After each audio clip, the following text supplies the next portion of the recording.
నమస్తే. శ్రీ పరంజ్యోతి కల్కి అద్భుతం. ఇది ముంబైకి చెందిన సందీప్ కురుప్ గారి అనుభవం.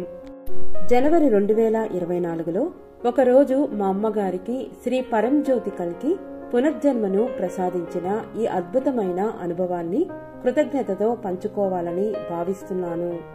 డోంబివాలిలోని మేము అద్దెకు ఉంటున్న అపార్ట్మెంట్ నుండి ఉదయం 7:45 ఆఫీసుకు బయలుదేరిన తర్వాత నేను క్షేమంగా చేరుకున్నానని మా అమ్మకు తెలియజేయడానికి ఉదయం 8:45 ఫోన్ చేశాను.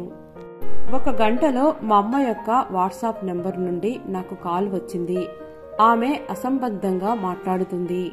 అకారణంగా తన ఉనికిని మరచిపోయింది.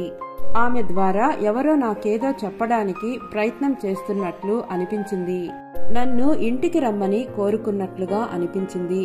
ఏమి జరుగుతుందో నాకు అర్థం కాలేదు. ఇంటికి వెళ్లి నేను పరిస్థితి గురించి సమీపంలో నివసిస్తున్న నా సోదరుడికి తెలియజేశాను.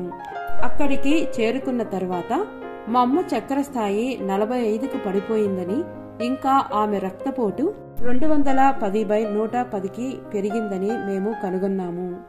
ఆమె నన్ను పిలిచినట్లుగాని స్నానం చేసినట్లుగాని ఆమెకు స్మరణ లేదు.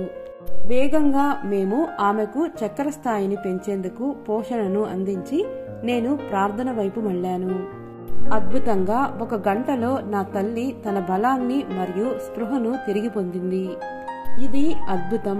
శ్రీ పరంజ్యోతి కల్కి ఆమె ఫోన్ నుండి నా నెంబర్కు కాల్ చేసి మేము వచ్చే వరకు ప్రశాంతంగా ఉండేలా చూసుకున్నారు.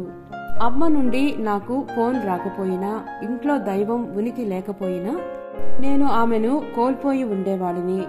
నిరంతర రక్షణ కవచంతో మమ్మల్ని కాపాడిన శ్రీ పరంజ్యోతి కల్కికి నా హృదయపూర్వక కృతజ్ఞతలు తెలియజేస్తున్నాను.